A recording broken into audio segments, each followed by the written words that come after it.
muchas gracias a todos por su presencia, también a aquellos que nos siguen a través de Internet.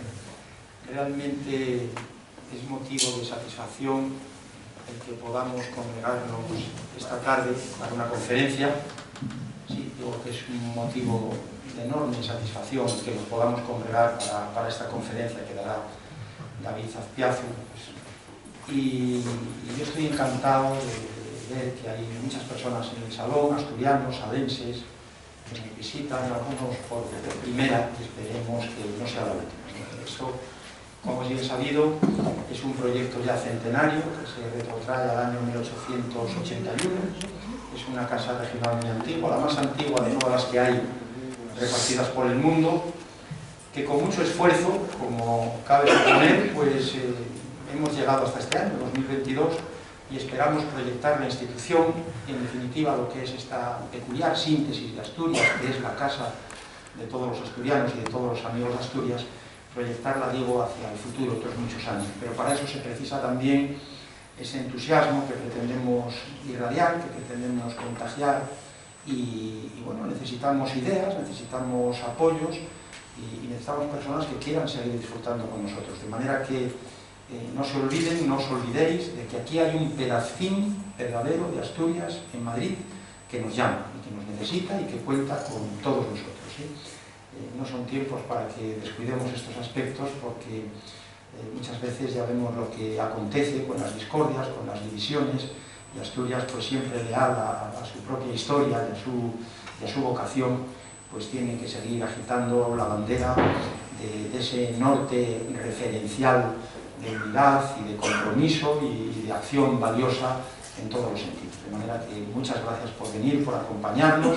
Podéis revisar nuestra página web con dificultad, estamos en periodo de transición, a ver si la cambiamos, y a veces ahora va muy lenta, pero ya se han dado las instrucciones precisas para que en un plazo breve se pueda modificar. Aún así, podréis recibir información suficiente de nuestros muchos actos, que a buen seguro pues, os gustarán y en fin, os animarán a desplazaros hasta esta sede, en la calle Farmacia. Habla también de obras, como habéis podido comprobar en el portal, o en la Quinta Asturias, a 25 kilómetros por la carretera de Extremadura, que también forma parte de lo que el centro asturiano de Madrid es y quiere seguir siendo.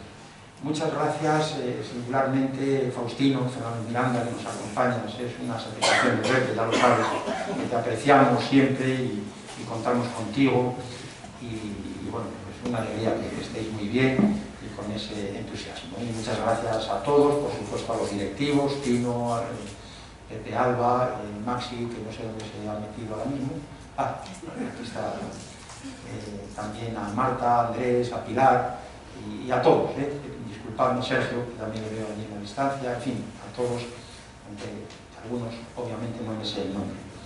Y particularmente el saludo se dirige pues, a la delegación del Ayuntamiento de Salas que nos acompaña. Además, en unos momentos complicados. De hecho, iba a venir el alcalde, no ha podido ser Sergio, pero se ha visto frustrada esta visita, este desplazamiento, por lo que es, en muchos casos, la triste realidad de nuestros días, y es la amenaza de la pérdida de empleo.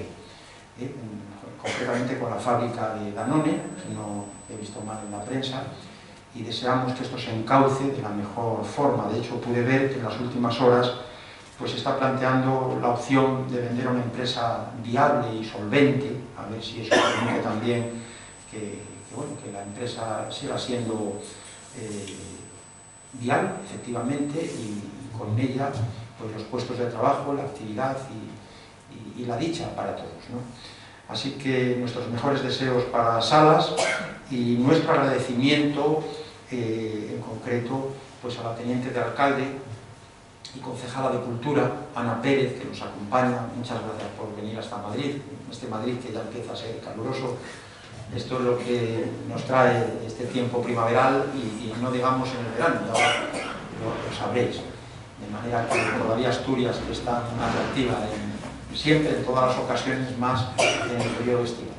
Y muchas gracias igualmente a Monse, que es nada menos que concejala del movimiento asociativo. Hoy hablábamos también de las asociaciones, hablamos con mucha frecuencia aquí, porque somos una asociación peculiar, asociación al fin, y nos interesa mucho esa temática. Entonces estamos encantados y por supuesto de esta conferencia, que lleva por título, lo recordamos, el poblamiento altomedieval de los valles del Narcea y del Nonaya, siglos IX al XII, génesis del territorio de Salas, que dará David Azpiazu Rodríguez, del que voy a decir ahora unas líneas, pero quiero agradecer también la organización a la Peña 10 Villas de este Centro Asturiano de Madrid, porque realmente se han implicado mucho en que sea posible, y me refiero concretamente pues a Maxi, me consta que habéis hecho todo lo posible, efectivamente, los contactos, y, en fin, para que pudiera acontecer. Yo creo que además estaba programada la conferencia para tiempos prepandémicos, ¿no?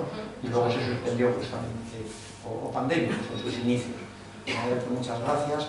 Gracias también a Pilar Viesco, que es muy activa igualmente en la Peña 10 Villas, a Pepe Alba, aquí presente, y a Paco Albuerne, que bueno, tenía algún problema de salud y no ha podido acompañarnos. Como digo, David Azpiazu es muy joven, jovencísimo, salta a la vista, natural de La Rodriga, en Cornellana, actualmente trabaja en el área de turismo del Ayuntamiento de Salas, pero sigue investigando diversos aspectos de la historia, de la cultura, de la etnografía de este concejo, del que es un enamorado. Graduado en Historia por la Universidad de Oviedo en el año 2016 y Máster Europeo del Mediterráneo al Atlántico, la construcción de Europa entre el mundo antiguo y medieval por la Universidad de Cantabria en el año 2019. Sus líneas de investigación pasan por el estudio del territorio asturiano en época altomedieval, con especial atención al caso del concejo de Salas, así como más concretamente investigaciones sobre el monasterio de San Salvador de Cornellana, ubicado en dicho concejo. Durante varios años trabajó en la Fundación Valdés Salas y organizaba pues, congresos internacionales, así como otras actividades científicas, culturales, sobre todo en relación al patrimonio asturiano. A ello se suma la puesta en valor e interpretación del patrimonio de la Mancomunidad de Avilés y comarca, así como por cuenta propia en el concejo de Salas. Y sobre la conferencia tengo aquí unas líneas, pero casi prefiero evitarlo porque él lo va a explicar mucho mejor y temo, en fin, pues echar a perder su trabajo. De manera que antes de darle la palabra, según el protocolo que hemos pactado antes del inicio de este acto, voy a ceder la palabra a la concejala de Cultura y teniente de alcalde de Salas, Ana Pérez. Muchas gracias a todos.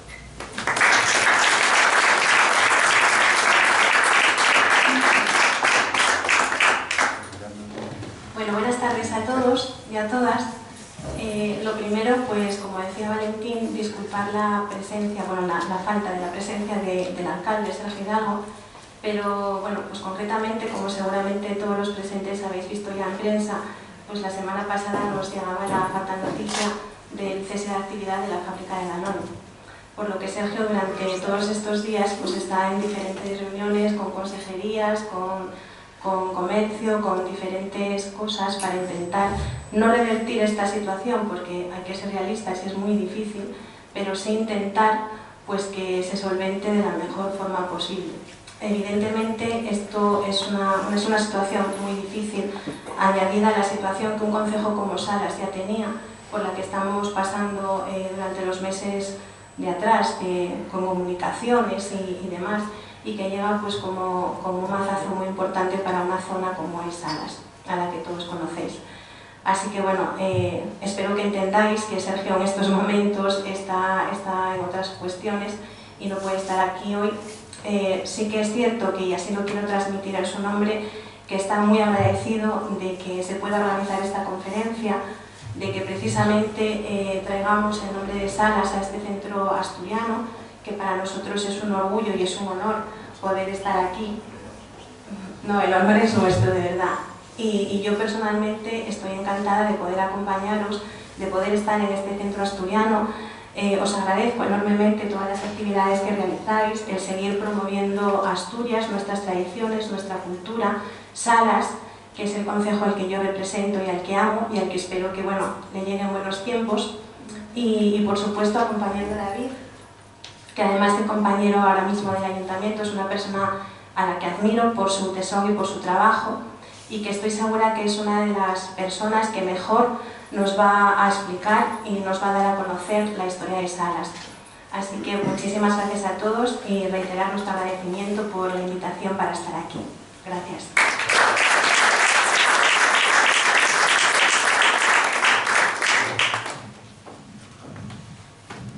Pues adelante, David, el micrófono es todo tuyo. Pues bueno, buenas tardes a todos. En principio, lo primero, agradecer a Valentín y a la directiva y miembros del Centro Asturiano de Madrid.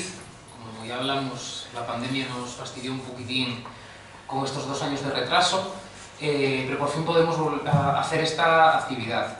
Espero que os resulte, digamos, entre comillas, entretenido, porque como toda ciencia, la historia es una ciencia, digamos, tenemos que llegar a la sociedad, no podemos quedar en, digamos, discursos académicos. Entonces, para que, digamos, nuestros pueblos, y en este caso es una de las funciones del Centro Asturiano de Madrid, el tirar por la tierra, por la tierrina, desde la distancia, tenemos que ponerlo en valor, digamos, desde muchas perspectivas. En este caso, con esta conferencia, espero que, digamos, os invite, uno, a los que no conocéis, a venir a Salas, a los de Salas volver, que alguno ya sé que vuelve a menudo, y cualquier pregunta que tengáis, espero que al final de la charlina podamos, digamos, intentar resolver todas las dudas. En este caso, de lo que os voy a hablar es el trabajo fin de máster que realicé en Cantabria, que a pesar de hacerlo fuera de la tierra, quise tirar por esos orígenes. En este caso tenemos un concejo en ese centro occidente de Asturias que en algunos momentos fue poco conocido, a pesar de que es un lugar de paso históricamente para Galicia. Lo he comprobado a lo largo de estos últimos años, que todo el mundo, incluso fuera de Asturias, conoce Salas, uno de parar a los carajitos, el profesor, y otro del Alsa a Galicia. Entonces era una de las paradas obligadas en esa Nacional 634, que es la única carretera viable que tenemos en estos momentos, y por eso vamos a intentar ampliar un poco la importancia que tiene nuestro concejo dentro de la historia de Asturias.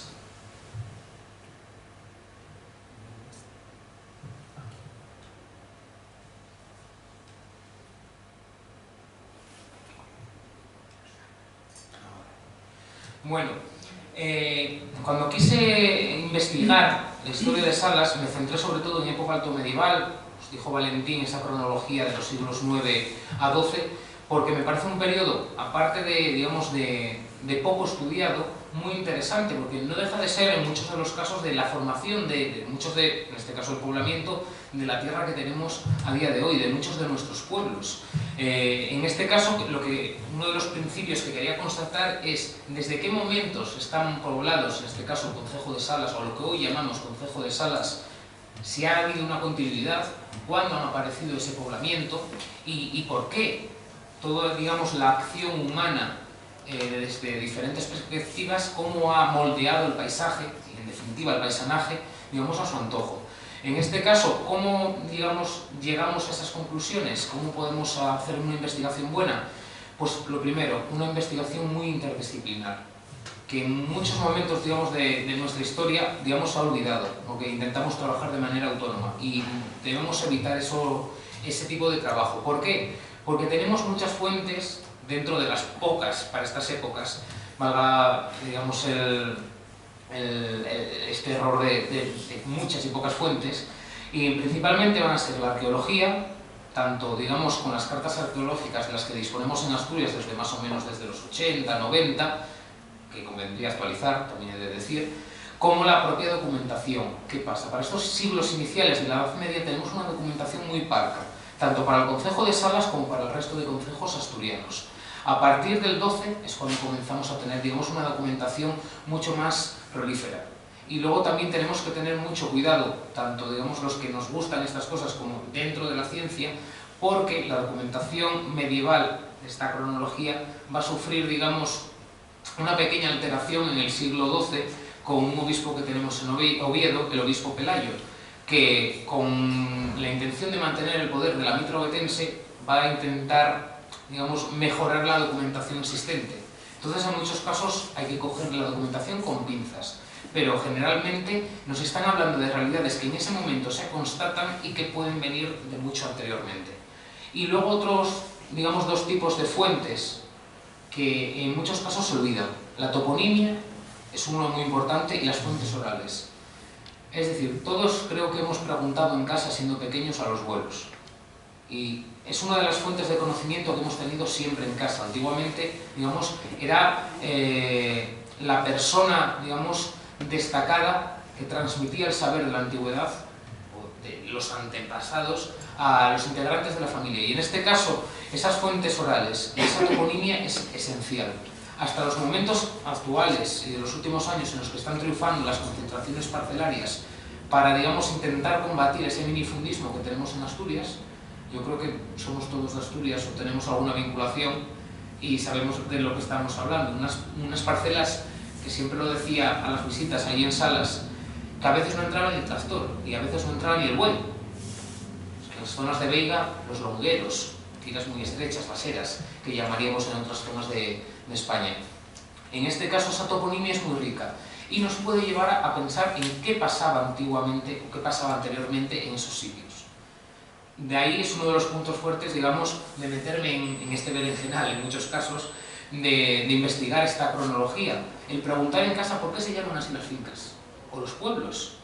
En el caso salense, lo iremos viendo en lo que os voy a contar a continuación, la toponimia que tienen nuestros pueblos es muy rica, como el de muchos otros concejos asturianos. En este caso vamos a hablar del nuestro. También un punto a favor de la historia del arte, porque donde no me llega la arqueología, donde no me llega la toponimia u otro tipo de fuentes, me llega la historia del arte. Es decir, si no tengo una excavación, si no tengo un yacimiento o no tengo, digamos, un documento en el que me diga cuándo hacen esta iglesia, tengo esa fábrica, ese, digamos, edificio o lo que nos ha, digamos, pervivido a pesar del barroco. Los que me conocen ya saben que yo muy barroco no soy. Y en este caso tiro por ese románico que me viene muy bien en esta cronología.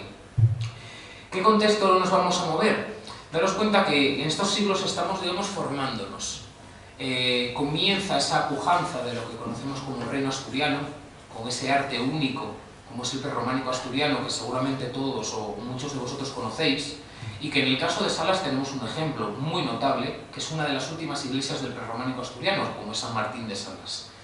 En este caso, digamos, la más occidental de las que se conservan a día de hoy, y a las típicas hay que señalar que hay más de 90 restos prerrománicos en el territorio asturiano. En este caso,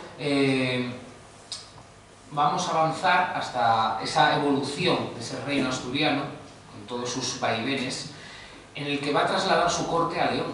¿Por qué se traslada? Porque ese reino, digamos, queda pequeño, comenzamos a avanzar hacia el sur, en esa llamada por la historiografía del 19 y del siglo XX como la Reconquista, en el que el rey tiene que estar en otro sitio. Es decir, en esas nuevas tierras que va a empezar a conquistar, que va a empezar a poblar, entonces necesita llevar esa imagen regia y todo ese aparataje de la corona, intentando, digamos, que lo que deja atrás no se desestabilice. Y ahí es donde va a entrar en juego todo este, digamos, este poblamiento y toda esta organización social del espacio que ya viene, digamos, estos estudios desde el tan conocido Sánchez Albornoz. Y que no se me olvide, ¿por qué Salas? Bueno, me habéis presentado como de Salas, soy de Salas, la tierra que me vio nacer y que, digamos, quiero poner ese punto de luz a este territorio. Y es uno de los puntos fuertes del trabajo, el poder conocer el territorio casi como la palma de mi mano, porque siempre se va a escapar algo, pero que se intenta atajar. En este caso, siempre hay que poner, digamos, en antecedentes a la hora de hacer un trabajo, y en el caso salense tenemos un poblamiento muy antiguo. A los vestigios prehistóricos, ya desde el Paleolítico, uno de los puntos fuertes, como en otros concejos asturianos, esa época neolítica. Estamos hablando de unos 5.000 años, os estoy generalizando, before the present, en el que tenemos unas sociedades que van a empezar a moldear el territorio a su, digamos, a su antojo, vamos a decir entre comillas. En este caso veis a mi derecha del todo el mapa del concejo de Salas, y en este caso el túmulo de Mallecina, o de la campa de San Juan o de la Cobertoria de Salas, uno de los más conocidos. En el territorio asturiano tenemos muchas necrópolis de este momento, y en el caso del de Mallecina es uno de los más grandes que tenemos en la cornisa cantábrica. ¿Quién son esta gente? Pues no es gente que vino, digamos, se fue o murió ahí y ahí quedó, sino serían, digamos, nuestros más anteriores antepasados que empezaron a aprender el territorio. ¿Por qué? Porque pasamos de sociedades de cazadores-recolectores, sociedades nómadas, que comienzan a ver, digamos, la necesidad de empezar a sentarse en el territorio. Por eso comienzan a aprenderlo, digamos, a hacer el primer parcelario, digamos, de nuestra historia, a dominarlo. ¿Qué pasa? Lo único que se nos conservan de estas sociedades, en muchos casos, aparte de, digamos, de ciertas herramientas que usaban, serán sus últimas moradas, como son estas necrópolis, que van a tener dos funciones muy básicas. Uno, la necrópolis, honrar la memoria de los que ya no están con nosotros, y pongo el ejemplo de otra necrópolis que tenemos en Salas, en la zona de La Espina, como es Penausén. La toponimia es muy rica, Peña de los Ausentes, muy romántico, pero en este caso le viene el nombre, digamos, al pelo. Y otro factor muy importante que también está ligado a la toponimia, que son delimitaciones del territorio. Cuando estos clanes de época neolítica comienzan a moverse por el territorio, en este caso asturiano, si llegas a un punto en el que ves estas edificaciones, estas construcciones funerarias, sabes que ahí habita alguien, sabes que ahí, digamos, en principio no puedes meterte en problemas. Entonces, son los delimitadores naturales de ese primer territorio aprendido. En este caso, la toponimia va a ser un factor muy importante, porque nos marca, la gente tiene que dar explicaciones a lo que ve en su entorno. En este caso, uno de los topónimos dentro de las necrópolis más típico, y yo creo que tenemos en casi todos los concejos de Asturias, es Piedrafita, o Piedraíta, piedra afitada, como llamamos en algunas zonas los muñones, los finsos. En este caso te marcan ese territorio. En el caso de nuestras necrópolis, es curioso, están todas orientadas, digamos, a un punto más o menos central, no se ve, bueno, en un punto central más o menos del concejo de Salas, en un monte que caíamos en Muixagre. Muixagre igual no nos dice nada, pero si hablamos de Montsacre, ya es una referencia. Tienen esa orientación hacia ese monte. Estas sociedades, como os decía, van a ser las primeras que empiecen a vivir, digamos, estáticamente, entre comillas, y que empiezan a cambiar su economía, una economía más de agricultores y ganaderos. Por eso empiezan a moldear el paisaje, tanto de Salas como de otros territorios asturianos. Y otro de los momentos muy importantes para el concejo salense y para esta tierrina dentro del poblamiento es la época castreña. Da la casualidad que 2000 años después, digamos, sigue siendo importante porque articula, digamos, muchos de los valles, o de los valles principales, en este caso del concejo de Salas, y ligado también, aunque no lo veremos aquí, al vecino Belmonte de Miranda. En este caso, en época castreña, ya tenemos esas poblaciones asentadas en el territorio. ¿Dónde se asientan? En hábitats en altura. Es una realidad muy, digamos, del norte, y cuando hablamos de castros, hablamos de esos castiellos, como llamamos en muchas de las toponimias, castillo, castiello, que hay en muchos de los concejos asturianos, que te marcan esos puntos altos donde hubo esas construcciones casi fortificadas, o muy fortificadas, en muchos de los casos, líneas de foso, sus propios, digamos, muros o murallas de contención, que dominaban ese territorio. Zonas altas, una economía muy vinculada al mundo ganadero, y que con la llegada del mundo romano van en muchos de los casos a seguir vigentes. Es decir, a partir del siglo, sobre todo primero después de Cristo, con la llegada del Imperio Romano, tenemos que rebatir en los últimos años la imagen que teníamos de Asturias como una tierra española poco romanizada. Frente a esa gran romanización, digamos, del sur, Peñaperros para abajo, vamos a decirlo, como se conoce habitualmente, de las grandes quivitates, estábamos hablando que en Asturias poco más teníamos las legiones, sacaban el oro y marchaban para casa. Y hemos de recordar que antes de llevar esa producción aurífera a la zona de los Balcanes, Asturias fue la riqueza de Roma. Asturias, la región de Trás-os-Montes gallegos y portugueses, y la zona del norte de León, como no con las médulas. En este caso se sacaba mucho oro para el Imperio Romano, y que a día de hoy da la casualidad que Belmonte y Salas sigue aportando esos granitos de oro al mundo, porque seguimos explotando mina de oro en nuestros dos concejos. En este caso tenemos varios castros, unos cuantos, dispersos por el concejo, pero sobre todo, lo veis aquí en este mapa, con el río Narcea, que lo tendríamos aquí a la derecha del mapa, vamos a concentrar una concentración importante de castros. ¿Por qué? porque tenemos la minería en la zona sur de nuestro concejo de Salas y en una parte de Belmonte. Estamos hablando del sector minero aurífero de Boinás, en la zona de Belmonte, y Carlés, y anteriormente a Blaneda, en la zona de Salas. En este caso, esos castros son utilizados, está constatado por las investigaciones de Margarita Fernández Mier para la zona de Belmonte, en que muchos se abandonan, pero otros siguen siendo ocupados. ¿Por qué? Llega a Roma, ¿cuál es la opción fácil? Tenemos la gente que ya está trabajando esos minerales, que es otra de las cosas que, digamos, es de las novedades que tenemos en estos últimos años en las investigaciones históricas en Asturias de estas cronologías, y que encima ya tienen su hábitat. Simplemente los controlamos, haciéndolo sencillamente, en sus hábitats naturales y siguen explotando esas minerías. Por eso hay muchos castros, como dice esta investigadora de Belmonte, de Margarita, la doctora Fernández Mier, que van a seguir poblados hasta época medieval. Por eso en muchos casos se van a solapar. Y hay pueblos, incluso barrios de muchos pueblos que seguimos hablando, como os mencionaba, el Castillo. En este caso, el Valle del Narcea no se va a apreciar mucho el color rojo. Tenemos ahí un factor muy importante desde la zona de Cornellana, más o menos, nos acaba el límite del concejo en Luerces, hasta el puente San Martín, ya con Belmonte, que tenemos castros a ambos lados del río Narcea. Y van a controlar no solo la explotación, sino el traslado. ¿Por dónde entramos? ¿Por dónde trasladamos? Todo viario actual, en muchos de los casos, a no ser que, digamos, las empresas o la administración de turno nos varíen los trazados de las carreteras, van a aprovechar trazados anteriores. Los caminos actuales, en muchos de los casos, los heredamos del mundo medieval, del mundo romano, incluso de época prehistórica. En este caso estamos hablando que una de las dos entradas históricas a Asturias es el Camino Real de la Mesa, que nos lleva a Salas.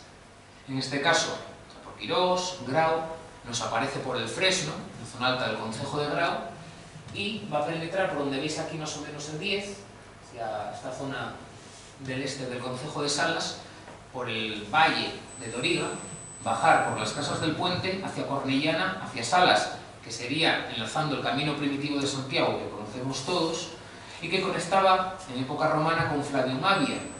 Como ya nos atestiguan romanos ilustres, Flavium Avia sería Pravia, y sería una de las calzadas que existirían en esa zona. Sacarían todo ese oro por la mesa hacia León, para luego distribuirlo en donde convendría oportuno.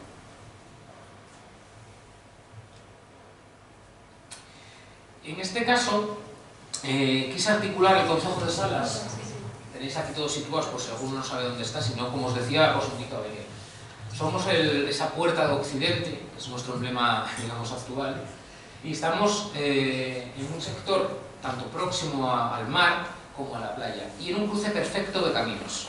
Tenemos esa entrada a la capitalidad del reino asturiano, Oviedo. Tenemos esa entrada hacia Galicia, camino primitivo de Santiago, que en muchos casos, en muchos pueblos, la gente sigue llamando el Camino Real. En muchos pueblos que ese gran camino, sobre todo en muchos casos empedrados, siguen llamando el Camino Real.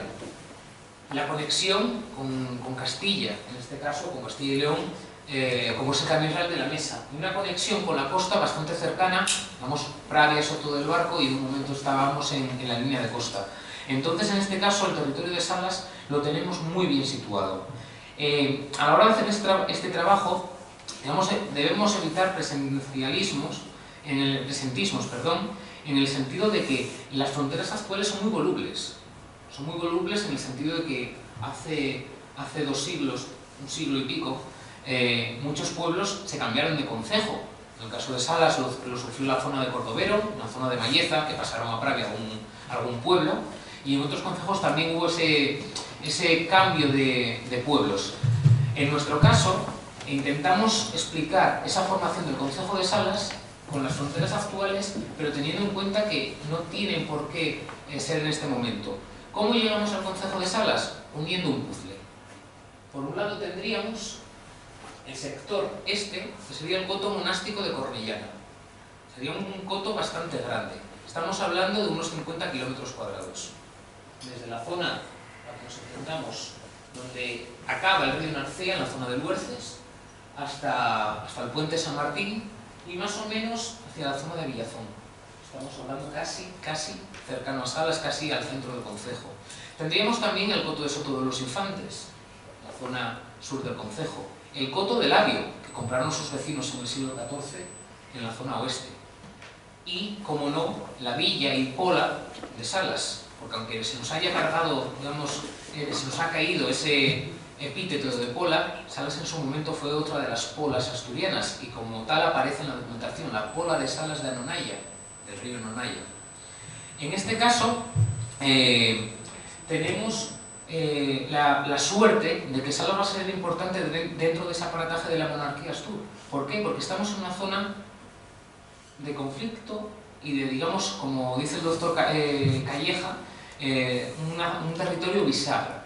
En este caso os llevo a hablar de las Casas del Puente, un pueblo situado encima de Cornellana, yendo hacia la Ría Miranda, yendo hacia Somiedo, hacia Belmonte y hacia Cangas del Narcea, en la que en su momento van a combatir las tropas de Ramiro I con el conde Nepociano y van a combatir por el trono asturiano. ¿Dónde combaten? Según las crónicas asturianas, en el puente del Narcea. El puente del Narcea sería las Casas del Puente, la Ponte, para los de casa.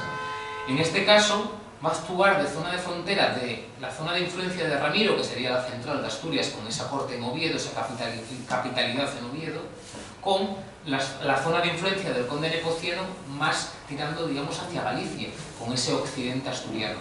En este caso va a resultar vencedor Ramiro I y Nepociano, digamos, se queda con las ganas del tan ansiado territorio asturiano. En este caso, ¿cómo articulamos el Valle de Salas, el territorio salense? Según la documentación, vamos viendo que nos incluyen dentro del territorio asturiense, como aparece en mucha de la documentación altomedieval asturiana, y nos va a distribuir el concejo de Salas en valles. A los dos típicos, y el título del Narcea y Nonaya, porque son los dos cauces más importantes que tenemos en el concejo, se van a articular otros, el Valle de Doriga, el Valle de Linares, Villazón también aparecen, digamos, zonas de cauces que van a ir poco a poco sumándose hasta hacer el concejo de Salas. Y, como no, un factor muy importante van a ser esas arterias de comunicación, como no los ríos, más o menos hasta el año 1000, cuando hay un cambio, digamos, de esa economía, de una zona ganadera a más agricultura, comenzamos esos asentamientos en zonas llanas, como decimos ahí en Las Veigas, y tenemos una de las más buenas de Asturias, como es la del Narcea. Comenzamos a cambiar el poblamiento, comenzamos a cambiar la actividad económica, esa ganadería a un peso más importante de la agricultura. Entonces en eso va a influir tanto la geografía como los ríos. Cualquiera que controle del tema de los ríos sabe que sus cauces son muy volubles y que siempre tienden, como decía mi abuelo, a ir a su cauce natural. Y en la Narcea, los que vivimos en las proximidades, sabemos los sustos que nos dio, y uno de los más grandes fue en el 59, con sus crecidas. En este caso, el Narcea, Nonaya y los otros afluentes que tenemos en el territorio van a marcar una impronta muy buena y muy importante dentro de la historia de nuestro concejo. Va a servir de vía de comunicación, porque hasta ese cambio de población vamos a tener una masa forestal muy potente. Cuando comenzamos a utilizar, a poner en aprovechamiento esas vegas de cultivo, comenzamos a deforestar. Ahora mismo, cualquiera que haya visitado Asturias sabe que está pasando al revés. Esa masa forestal está cubriendo Asturias otra vez, porque comenzamos a abandonar, o nos hacen abandonar, mejor dicho, ese campo asturiano. Entonces, estamos en ciclos históricos, en este caso, de ese abandono y de vuelta a crecer esa masa forestal. Por eso, en muchos casos, esas vías de comunicación van a ser los ríos, porque va a ser el único sitio que hemos despejado en esas grandes masas forestales.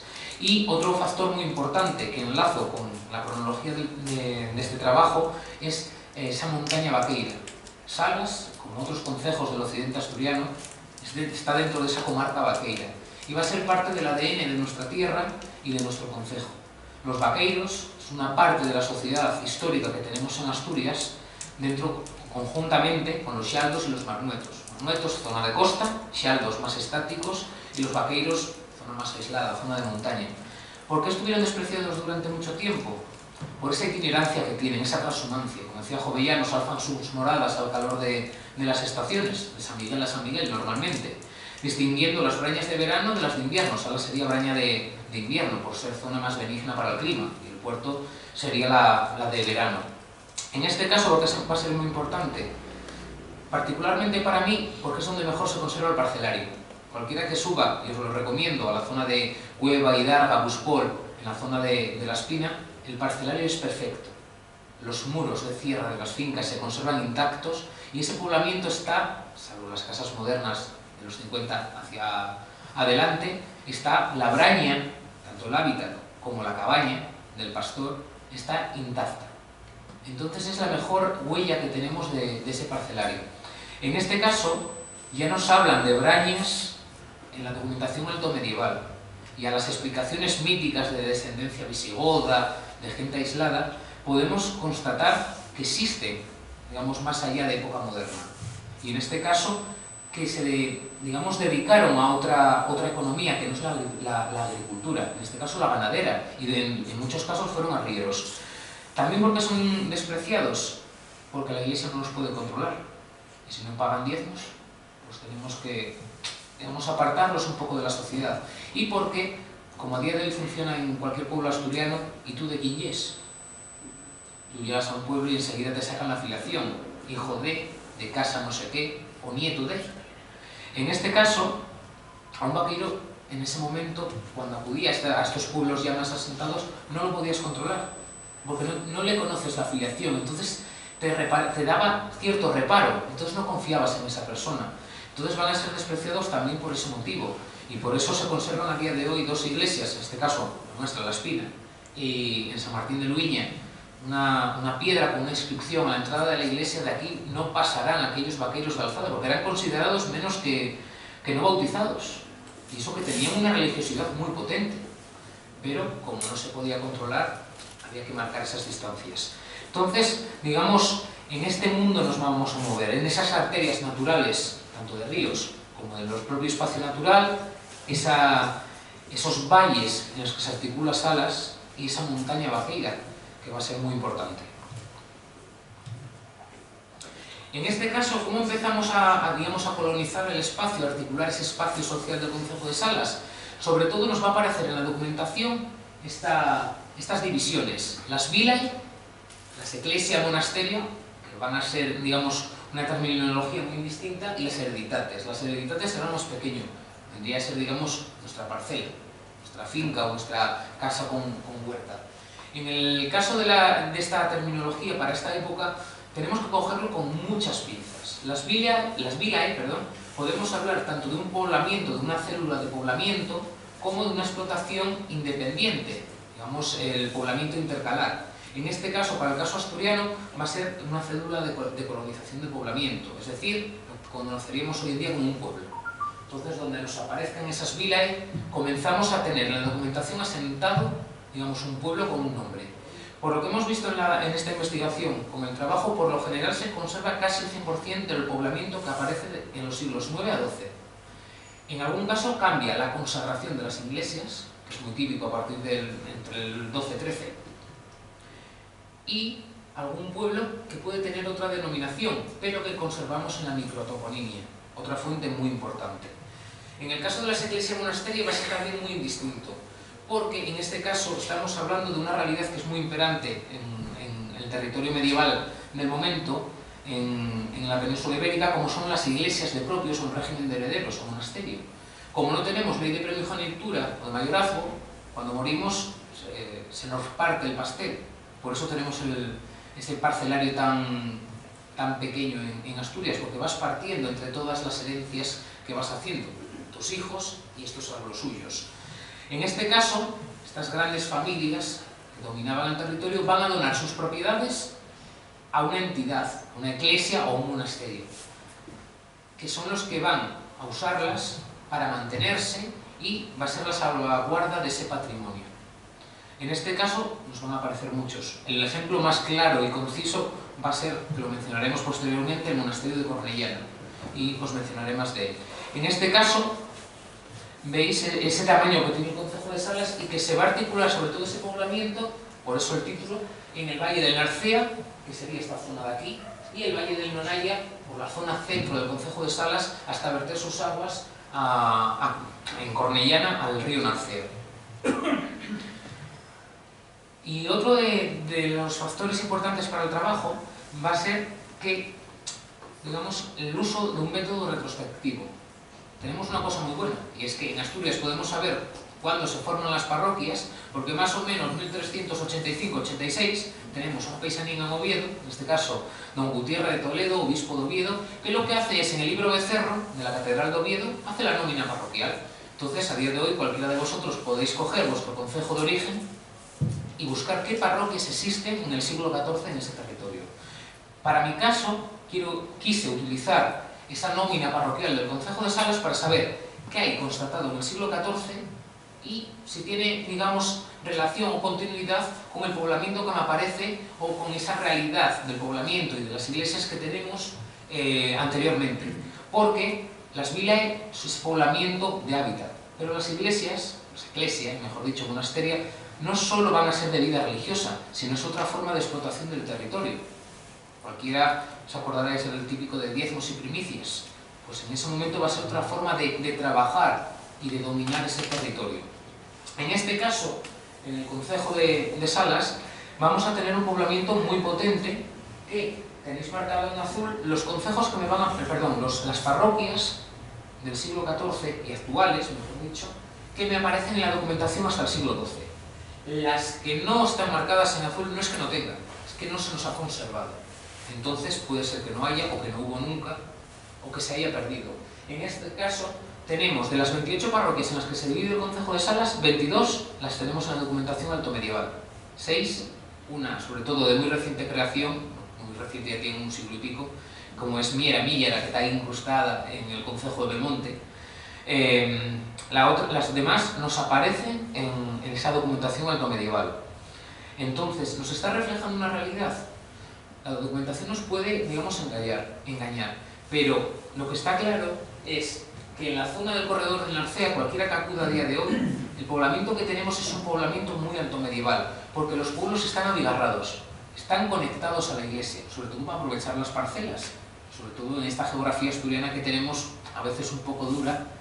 Necesitas no perder espacio para poder trabajarlo, y por eso tenemos esos pueblos envolviendo las iglesias, y en muchos casos esas iglesias es el punto central del pueblo que va a articular el espacio. El problema que tenemos, con muchos otros, en los que nos faltan, digamos, más fuentes para dar luz a esta época, es ¿qué fue primero? ¿El huevo o la gallina? ¿La vila o la iglesia? Puede pasar de las dos formas. La iglesia atrae a gente para vivir, o comienza a sentarse gente y en ese afán cristianizador comenzamos a construir una iglesia.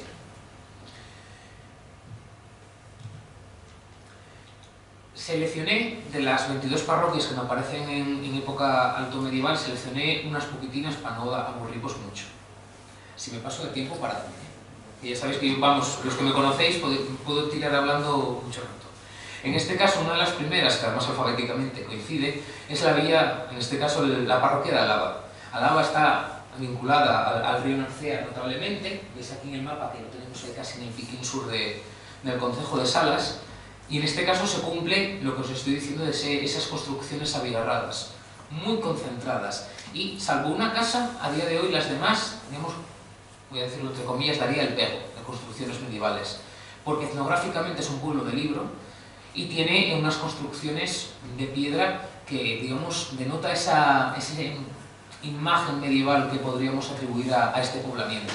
En este caso va a ser también el documento más antiguo que nos aparece para el concejo de Salas. Estamos hablando del 889, pues en el siglo IX.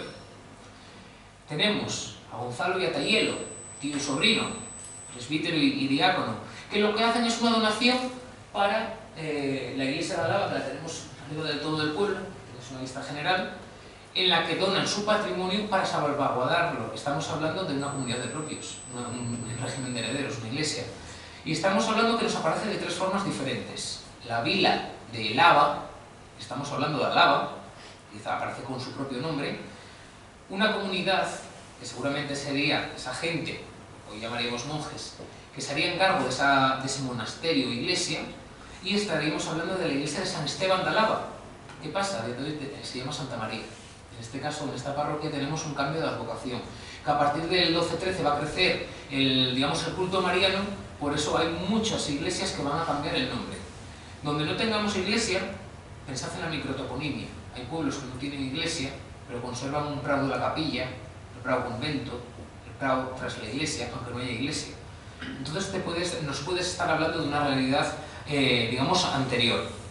En este caso, la parroquia estaría formada por dos núcleos, Alaba y Bárcena, una de las dos Bárcenas que tenemos en el concejo. En la documentación nos va a dar guerra porque nos van a aparecer Bárcenas, no el de los papeles, en este caso los dos pueblos de Salas, que podemos identificar con el Bárcena o Bárzana de Alao de Santiago la Barca, parroquia de Santa Eulalia de Doriga, o el Bárcena de Alaba. Pero en algún caso nos aparece como de Ilaponte, de la Ponte. Eso lo podemos atribuir al puente del Narcea, que ya nos hablan en el siglo IX, es decir, que ya está vigente desde mucho antes. En este caso, me pareció importante, dentro de ese paisaje que conservamos, por eso os lo mencioné antes, el barroco nos ha hecho mucho daño en cuanto a estas construcciones, una de las iglesias más antiguas que conservamos, y conserva restos, serían sobre todo las ventaninas, esa pila bautismal es la iglesia de Alaba, esta que os digo que cambia la advocación. En muchos casos lo único que se nos conserva de esas iglesias románicas va a ser la pila bautismal, porque alguien, seguramente sería el párroco del lugar, vio guapo esa piedra bien trabajada y decidió conservarla.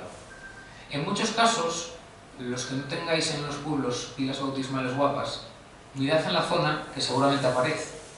Si no empotrado en los muros de alguna casa o finca, va a aparecer en una piedra en un muro. Porque, como digo yo muchas veces explicando cosas por concejo, economía del viaje. ¿Para qué vas a ir al Leroy Merlin o a Brico teniendo la piedra al lado? Y alguna apareció en los últimos años simplemente con afán de curiosidad. Y estoy pensando ahora en la capilla de Hidalga, que no tenían pila bautismal y hace unos años la encontramos dándole la vuelta a una piedra.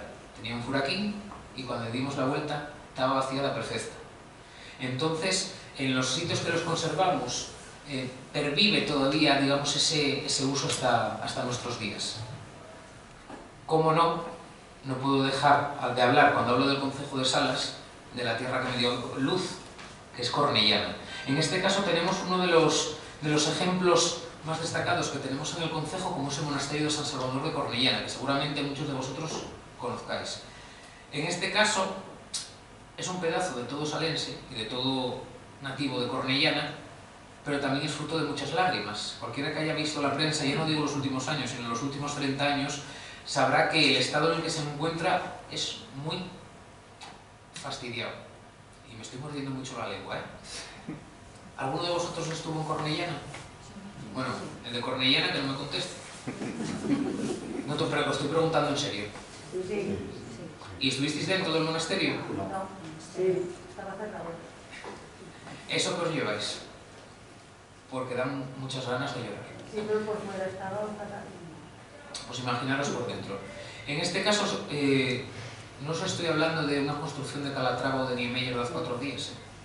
Estamos hablando que dentro de 2 años, 2024, tenemos una construcción milenaria en el concejo. Fundado en 1024 por la infanta Cristina, Nora de Urdangarín, en este caso hija de un rey de León, también de la monarquía, Edmundo II, va a marcar y va a dejar una huella muy notable en ese territorio. En este caso, la primera mención que tenemos para Cornellana es en el 896, que ya nos habla de un territorio de Corneliana. A veces nos aparece valle y territorio indistintamente. En este caso, el monasterio de Cornellana va a dejar una huella muy notable, y ya no solo por su construcción, sino por la forma digamos, de aprehensión de la tierra. Y aquí os pongo un ejemplo, digamos, personal. En su momento, digamos, tú no eras dueño de nada. Arrendabas al monasterio. Como en el caso de Cornellana, seguramente pasaría en Santa María de la Pedo Belmonte, pasaría en Corias, pasaría en muchos de los monasterios que tenemos por Asturias y por el resto de España. Da la casualidad que hasta el 2000-2001, en la zona de la izquierda que vais a ver a Cornellana, tenemos aquí Río Narcea y Cornellana con monasterio en el centro, la gente no era dueña ni de las casas, porque pertenecían, en este caso, pertenecían en su momento al Marqués de la Rodriga y al Conde de Agüera, estoy pensando en la Vega de la Rodriga, y que conservaba esa forma de arrendatario que ya nos deriva, digamos, de unos cuantos años atrás. En este caso estamos hablando de 1000 años atrás, en las que tú pagabas, normalmente por vidas o por foros, digamos, la posesión de esa tierra o de tu propia casa. Y da la casualidad que eso, que 1000 años después sigamos manteniendo esa tradición, hasta que el triunfo de las concentraciones parcelarias que se están llevando a cabo en Asturias, digamos, ha acabado tanto con el parcelario, la toponimia, como estas formas de tenencia de la tierra. En el caso de Cornellana, y lo pongo para que lo veáis mejor, esta es la joyita. Triple ábside, como todo monasterio románico. Veis que soy un poco parcialista porque me tira mucho la tierrina.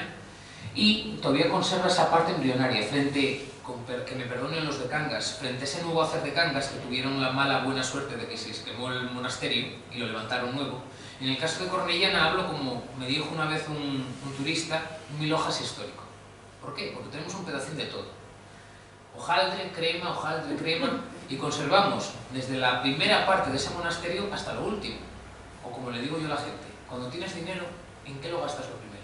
En casa. Y es lo que hacen en el monasterio. Engrandecemos. Cuando hay dinero, a crecer, sobre todo en época barroca.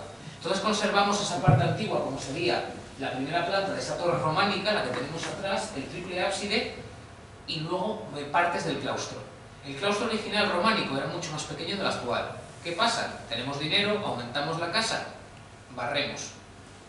Da la casualidad que se utilizan muchas de esas piedras para construir las torres barrocas. Entonces todavía conservamos pedacinos de esas piedras labradas empotradas en las torres barrocas que tenemos en la foto de la izquierda. Y en esta de abajo es una de las 2 tumbas que tenemos en el claustro, que son uno de mis lugares favoritos, en los que todavía tenemos los leones románicos soportando ese sepulcro. En un caso tenemos a un abad del monasterio y en el otro tenemos a un caballero del siglo XII, Menendo Nalsi, que peregrina a Jerusalén y luego cuando se muere quiere morir en Cornellana, como nos pasa a muchos de la tierra. Y en este caso lo tenemos todavía conservado a día de hoy. Da la casualidad que había un león suelto por el monasterio y en una casa a 4 kilómetros aparecieron más leones. Volvemos a hablar de la economía del viaje. ¿Para qué vas a ir a Oviedo a comprar si tienes la piedra en casa? Llevas pasando por la Calella mucho tiempo para Casina. Y en este caso, a día de hoy, se conservan en el monasterio, porque en la casa en la que aparecieron se vendió y los propietarios decidieron donarlo antes de venderlo al monasterio. Y los conservamos dentro de la iglesia gracias al anterior párroco, a Ceferino, que encargó un sarcófago para empotrar los leones debajo y que no se los llevasen. Entonces los tenemos en casa. En otras partes de nuestra historia no podemos decir lo mismo. Estoy pensando en la estela de Cornellana que tenemos en Oviedo, está relativamente bien el Museo Arqueológico, pero tenemos un pedazo muy grande en un palacio en Cudillero. Y otros pedazos de patrimonio que tenemos también en propiedades privadas que fueron así desapareciendo. En Pravia saben de lo que hablo, con los canceles de Santianes de Pravia, y en otros concejos seguramente también. Y si no lo sabéis, seguramente también se conserven cosinas. En este caso, Cornellana va, como os decía, a jugar un papel muy importante, porque va a aprender ese territorio. Daros cuenta que para 1126 se marca el coto. En este caso, Alfonso VII, rey de León, lo que hace es conceder la carta de coto al monasterio de Cornellana y delimita un territorio en el que el abad no solo va a tener la propiedad de muchas de las tierras, sino que va a ser el juez. Pobre de ti, como seas arrendatario, tengas de jefe al abad y encima de juez. Y va a haber muchos problemas en la plena Baja Edad Media con este tema, y mucha de la gente de este territorio va a querer acudir a la justicia municipal, a salas, para que sea un árbitro un poco más imparcial. En este caso estamos hablando que en 1126 se dibuja ese coto, estamos hablando de unos 50 kilómetros cuadrados. Un monasterio bastante grande para la época. Y lo que se hizo en otro de los trabajos fue marcar lo que nos dice ese documento en un plano actual. Y es curioso que se nos conserve, la toponimia, y que incluso una parcela que aparece nombrada en el siglo XII nos aparezca a día de hoy. Y ahora estoy pensando, y voy a hacer un guiño a un vecino de aquí, hay fincas del año que me aparecen en documentación altomedieval y que a día de hoy siguen existiendo.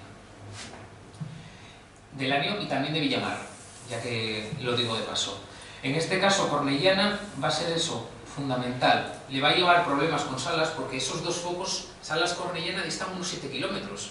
Entonces esos 2 poderes emergentes, el municipal, que va a crecer en Salas a partir del 12-13, sobre todo del 13, va a rivalizar con Cornellana y al final lo acaba comiendo en la época moderna, porque va a perder, ese peso a partir de esa baja edad media, y luego ya, como en otros territorios, desamortizaciones, acampadas francesas y demás, nos acabamos con el patrimonio. Otro territorio que quise mencionar es Labio. En este caso estamos hablando del 905, la documentación más antigua que nos encontramos para esta parroquia. Estamos hablando que sería una iglesia prerrománica. Estamos hablando de ese ciclo del prerrománico asturiano, o de finales del prerrománico asturiano. Estamos en la otra parte del concejo, en el oeste del concejo, y que ya nos aparecen las branias. Estoy pensando ahora mismo en dos branias, Brania civil, y ¿cuál era la otra? A ver. Braña Escardén. Casi. En este caso estamos hablando, y perdón que tire de chuleta, de Faeo. Bueno, Faedo. Faeos tenemos 50 en Asturias. Es lo que tiene, digamos, tirar de la flora para denominar los lugares. Y en este caso el Faeo sería una zona de fallas, de muchas hayas. ¿Ah, sí? Bueno, pues ya te apareces en el 10. En este caso estamos hablando de esas branias que serían bustos. Tenemos muchos bustos en la zona. Buscabreiro, por ejemplo, lo tenemos por ahí al lado, Bustoto por el otro lado. ¿Qué es un busto? Una zona quemada. Estás aprovechando. Hace 4 días, época de mis vuelos, todavía se quemaba a veces el monte para ganar pasto. En los últimos años Asturias fue noticia en la prensa nacional por quemas de ese tipo, pero de otra índole. Y en este caso serían esos terrenos ganados al monte para ponerlos en aprovechamiento. Y en el caso de Labio ya tenemos en el 905 la constatación de la existencia de su iglesia, además con la misma advocación, San Justo y Pastor. ¿Qué pasa? El edificio actual es de los que, digamos, de los nuevos, barroco. Os lo pongo ahora para que lo veáis. Las gallinas también es Braña, ¿eh? Sí, claro, con la capilla San Miguel al lado. Un pueblo, pero 2 parroquias. Una parte de Labio y la otra de Saldo. Y en este caso se conserva muy bien ese parcelario, aquí lo veis ya muy tomado por el monte, porque la foto tiene pocos años, pero se conserva muy bien. Esta sería la iglesia, que la fábrica es total barroca, ahí se ha encargado todo, pero ya estamos hablando del siglo IX que existe la iglesia. Aparece en una donación de Alfonso III, el Magno, y de la esposa Jimena, a la Catedral de Oviedo. Es decir, que ya sería una zona de influencia y que esas posesiones serían del rey, en este caso de Alfonso III. Y ya te están marcando esas branias de la zona. Aparece también mencionada Santiago de Castañeo, que es una iglesia que está al lado del pueblo de Castañeo, pero que ya es del concejo Luarca, del concejo Valdés, y nos habla de la importancia que tiene el territorio salense por distintos motivos con la vinculación regia. Y en este caso, también de esa toponimia podemos sacar, 1, qué especies arbóreas hay en la zona, y 2, qué aprovechamiento hacen de la tierra, quemamos para ganar cultivos. Y no podía dejar pasar de hablar de Salas. En este caso, Salas, ese peso estratégico que va a ganar en el centro del concejo, se va a convertir en la capital del concejo y en el concejo, porque va a fusionar todos esos elementos que os decía antes. Encima, lo mencionábamos antes con algún directivo de aquí del centro, uno de los atractivos de Salas es que se ha conservado un casco histórico muy potente, en este caso muy medieval, y poco tocado por Vidal, aunque tocó la torre. En el caso de nuestro ya nos aparece en el 896, porque muchas de las menciones que tenemos siempre nos habla del valle o del territorio de Salas. Es decir, que esos pueblos ya tenían cierta noción de depender de algo que tenemos en la zona, de este poblamiento. ¿Qué pasa? Más o menos en torno a 1270, no lo tenemos claro porque no se conserva, se nos concede la Carta Puebla. ¿Qué significa esto? En un determinado momento la monarquía decide, digamos, dar un respaldo a la vida civil, a la vida munícipe, y concede esas cartas pueblas, esas polas que llamaríamos después, a determinados enclaves, tanto de Asturias como de fuera de Asturias. En nuestro caso estaríamos entre Alfonso X y Sancho IV, en el que se concede la Carta Puebla a Salas. Eso es un gran respaldarazo y comienza a crecer. Por eso comienza, digamos, a tener problemas con esos territorios del entorno y comienza a comerlos hasta formar el concejo actual. Y no debemos pasar por alto Salas sin hablar de lo que tenéis aquí en la pantalla. San Martín de Salas. Como empecé la conferencia, es otra de las joyinas que tenemos en Asturias y que tenemos en Salas, que es una de las últimas iglesias del prerrománico asturiano. En este caso, se tiene la teoría de que también estamos vinculados a la corona del momento por medio de Alfonso IV, el ciego. Hijo de rey que tiene que huir, por eso lo ciega, porque en las lápidas nos hablan de un adefonsus convexo. Y además, las lápidas que se conservan, unas 23, junto con la documentación que también nos habla de San Martín, nos habla de que en ese momento se reconstruye en el 9, es decir, existía anteriormente. Otro problema que tenemos es que en el 15 se reforma y luego en época barroca volvemos a reformarla. Por eso hay muchas iglesias prerrománicas que no conservan su trazo original o que incluso ya no son ni remotamente lo que eran. Y encima coinciden con dos elementos muy importantes para nuestro territorio.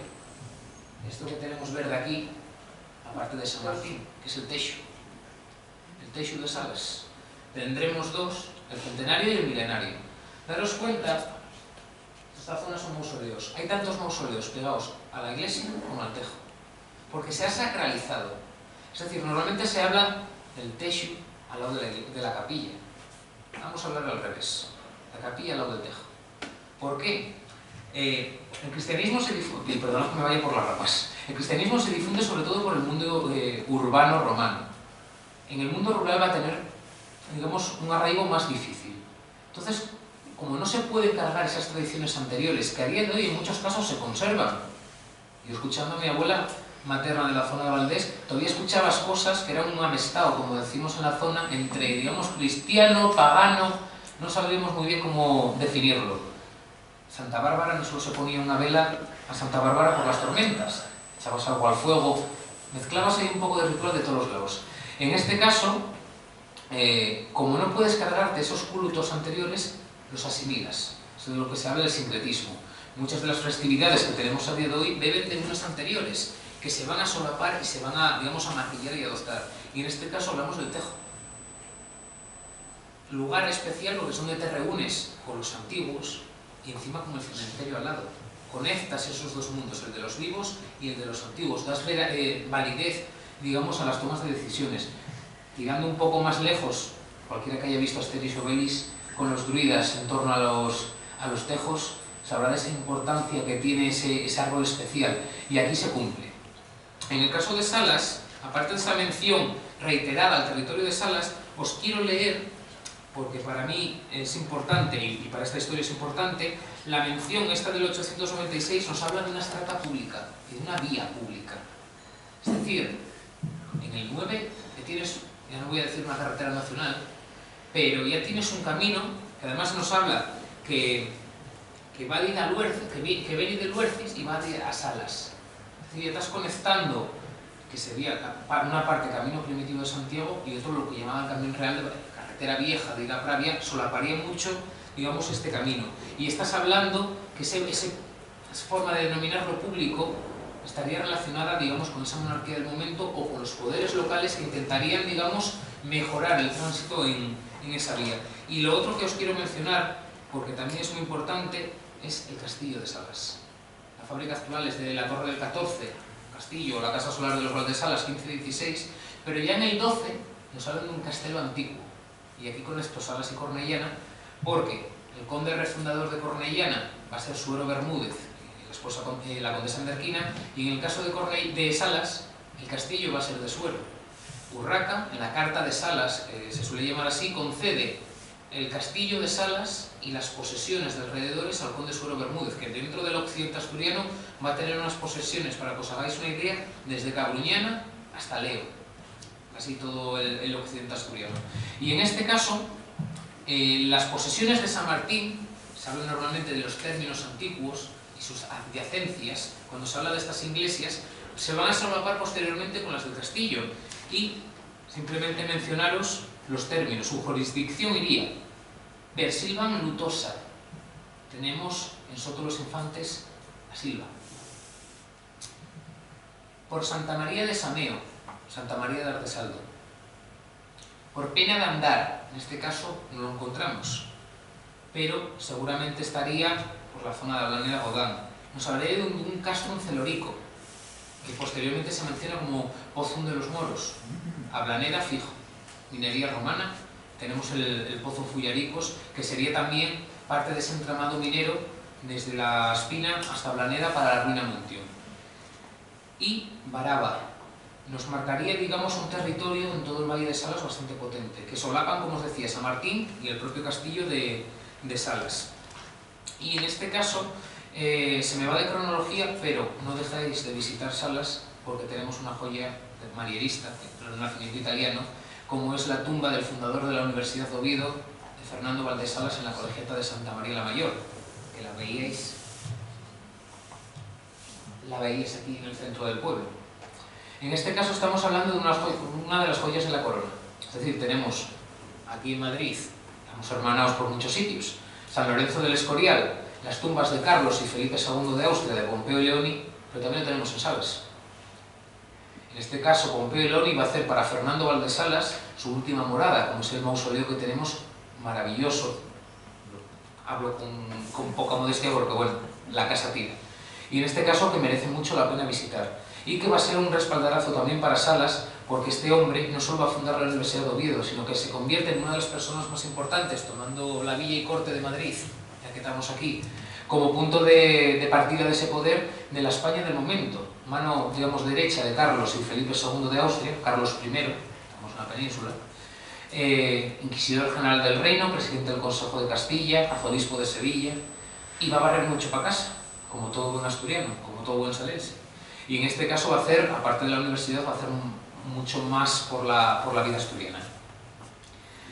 Solo me quedarían dos parroquias. Una, que es también otro lugar especial, que es Santa Eulalia de Doriga, y en este caso la primera mención, lo que os mencionaba de las crónicas asturianas, albedense, rotense y Sebastián, estamos hablando del siglo IX, tres crónicas diferentes en las que nos hablan, digamos, de la vida y hechos de esa monarquía asturiana, y nos habla también de una batalla que os mencionaba antes, Ramiro Nepociano, y un puente del Narcea, que es el de las Casas del Puente. Es una lástima porque a día de hoy solo se conserva el arranque del puente, y es que ni Dios lo conoce, con perdón, porque es que tú ves aquello y no ves el arranque de un puente.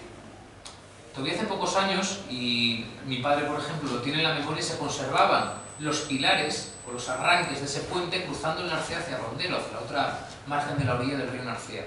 Y ahí estamos hablando de lo que os mencionaba. Si nos lo mencionan, y encima tenemos testigo arqueológico, que solapamos las dos fuentes, en el siglo IX es una realidad existente anteriormente. Ya tienes un puente muy bien hecho. Sirve para vertebrar ese territorio, esos dos márgenes. Y como no, en el caso de Santa Eulalia de Doriga, una parte muy importante, aparte de su iglesia Santa Eulalia, que ya nos aparece en esta cronología, va a ser su castillo, el castillo de los Doriga. Esta saga familiar no solo se queda en Asturias, sabemos que en Santander va a tener mucho peso y aquí en Madrid va a tener su propio palacio urbano en época moderna. La torre, junto con la porción, entre comillas, voy a decirlo así, de Soto los Infantes, porque solo queda un lienzo, y la de Salas van a ser las tres torres, creo que es el pueblo con más torres, el concejo con más torres que tienen en Asturias, del concejo de Salas. Y en este caso también, si se puede, os invito a visitarlo porque tenemos el primer baño de España. Se suele considerar dos, que se trajeron de la Expo Mundial de París. El baño del Palacio Real de Madrid, que lo tenemos aquí cerca, y el baño del Palacio de Doriga. Y es una pasada. Y aquí hacía Federico García Lorca recitales. Y, barriendo un poco también para casa, en las orillas, en los aledaños del Palacio de Doriga, nace una familia que nos va a dar, digamos, literariamente bastante nombre, como es Leandro Fernández de Moratín. Su familia, Fernández de Moratín, viene de Moratín, que es un pueblo que está al lado de Doriga, pertenece a la parroquia, y no quería dejar de pasarlo por alto. Y luego en esta foto que veis aquí, aparte de gustarme porque nos aparece, digamos, ese caserío en torno al castillo, quería mencionaros esta zona de aquí. Volvemos a la toponimia y a su importancia. Las Murias. Cuentan la gente mayor que hace unos cuantos añinos se sacaron 50 tratorados de piedra de esa tierra. ¿Te puedes imaginar lo que se cargaron? Ahí se cargaron algo. Se habla de una vila. Estaríamos hablando, por aquí pasa el descenso, bueno, el camino primitivo de Santiago, pero es el descenso del Camino Real de la Mesa. Hay castros en la zona, muchos, unos cuantos, vaya. Y ahí seguramente habría una vila controlando, dominando toda la vista del río Narcea, que lo tendríamos hacia la izquierda, hacia sobre arriba, bajo el fondo de valle, y estaría en un asentamiento perfecto. Pero en algún momento el paisanín quería aprovechar el prado y nadie lo quitó. Entonces se sacaron 50. Eso hay varias gente que se acuerda en el pueblo de ese hecho. Y, como no, Santa Eulalia de Doriga. En este caso, Doriga, no Dóriga, que me aparece a veces en prensa y en más sitios, y no lleva tilde, tenemos que remontarnos en torno al año 1000, cuando se consagra la iglesia. Y en este caso tenemos la suerte de que epigráficamente, ya no tenemos, digamos, el documento en papel, sino en piedra, se nos conserva esa consagración de Santa Eulalia de Doriga, que conservaba muchas reliquias de santos, igual que Santa María de la Pedro en Belmonte conservaba todavía hasta leche de la Virgen. En este caso tendríamos todas las reliquias reflejadas en esa lápida fundacional de la iglesia y fundada por el obispo Pelayo de Oviedo. Estamos hablando ya, digamos, de esa cronología posterior al año 1000. Y luego la importancia que tiene es que va mencionando, digamos, todos esos pueblos. Moratí, se mete incluso en las donaciones que se hacen mencionando el Valle de Doriga con barrios o con caseríos que se conservan a día de hoy, Benés en la zona de San Antolín de Doriga, y va a ser otro de, digamos, de los puntos claves de este territorio. Y no quería dejar de pasar, digamos, de la parroquia que me dio vida a la parroquia en la que vivo, en la parroquia Villamar. En este caso es curioso porque tenemos la iglesia parroquial y una capilla, pero una capilla que actuó de parroquia. Tenemos por un lado el pueblo de Villamar aquí con su tejo, iglesia asociada al tejo, con una cronología bastante antigua, porque estamos hablando, como veis en la diapositiva, que en el 912 ya se nos menciona San Félix de Villamar, se sigue conservando, estaría la iglesia, este sería el barrio de la Campa. Igual que os mencioné antes Lanín, tengo documentación del 12-13 que ya me habla de fincas del barrio de la Campa, estas casas de aquí, y de fincas en Barreo, otra zona del pueblo. Y es curioso que perviva, digamos, tanto en la memoria como en la documentación, la misma denominación del parcelario. Y mi ojito derecho, aparte de Cornellana, digamos, sería otro ojito derecho, que es esta pequeñina que tenemos aquí. No penséis en la nave grande, que eso es barroco, y la espadaña, que también es posterior. La parte original, que seguramente pudo ser más grande, sería el ábside a la izquierda, cuadrado, esas construcciones románicas originales, unos canecillos muy sencillos, no tienen decoración, nos han conservado. Ya veis, le llamo la benditera, que está a la entrada, que tiene unos cuantos añinos. Y tenemos la suerte de que toda la imaginería es medieval, que normalmente cuando llegas a una iglesia en un pueblo, en el retablo te puedes encontrar de todo. Hasta, como decían mis abuelos, hasta el santo compra los 20 duros. En este caso, toda la imaginería que nos aparece es medieval. San Pedro, con la triple tiara de antes de Trento, el Cristo, San Blas y Santa Polonia, y como no, la triple Ana. Una imagen que creo que es muy escasa en Asturias, el representar a la abuela de Jesús, digamos, la triple, la Ana, María y el niño en brazos, que sería esta de aquí. Que ha sufrido los daños muy conocidos. En este caso los daños se han sufrido hace muchos años, pero muy típico lo que se conoce ahora en España como los ecce homo, Borja, Rañadoiro y Estella y demás, y la tinta en luz es muy malo. Por eso os ruego encarecidamente que si algún día cogéis un santo, no compréis tinta en luz. Llaméis a un restaurador que para algo, es una frase que digo mucho últimamente, la época de ir al barbero para operarte ya pasó, vas al médico. Pues en este caso, para restaurar al restaurador, igual que para excavar al arqueólogo, que últimamente en la prensa está saliendo mucho lo de los teledetectores y hay que cogerlo con muchas pinzas. En este caso, ¿por qué os digo que es curioso? Porque, a pesar de que es capilla, en su momento se habla de parroquia, y se cree que originalmente San Félix no estaba en el emplazamiento. Entonces Soledad Martínez, una profesora de la Universidad de Oviedo, da tres planteamientos. Uno, que sería la iglesia actual de San Félix de Villamar, muy barroca. Otro sería en el palacio de Villamar, una gran casona que se conserva una estructura con ábside cuadrado y que podría encajar de tipología de esta iglesia parroquial original, que ya nos aparece documentada en esos siglos altomedievales, o Santa Ana. En este caso, bueno, no se aprecia por la foto, pero pasáis el cruce de desviaros para Salas y antes de llegar a la Danone, que es muy conocida últimamente en prensa, vais a ver la capillina en lo alto rematando una corona, es decir, una colina, o poblamiento neolítico o poblamiento castreño. Todos los lados bastante recortados, salvo la subida, y ahí estamos hablando de volver a sacralizar lo anterior. El túmulo que os ponía antes de Mallecina, por algo se llama la Campa de San Juan, porque se puso una capilla en la zona. Sacralizas ese espacio, digamos, anterior. Y en este caso, Santana encaja muy bien, digamos, hacia esa zona céntrica de la parroquia, dominando todo el valle y que podría solaparse con, digamos, esa retaguardia de la zona castreña minera aurífera de Salas. Y no quería pasar, son muchas, pero os pongo unos ejemplos buenos y malos. Por un lado tenemos San Andrés de Linares, que conserva, digamos, esa potencia de época alto medieval, porque ya me aparece en época alto medieval un pueblo con dos iglesias que ya aparecen también en el libro Becerro de la Catedral de Oviedo, San Andrés y San Miguel. En este caso, veis que está muy tomado por la maleza, que es la foto de arriba del todo. Sería ese arco de triunfo de entrada al ábside de la iglesia, y románica.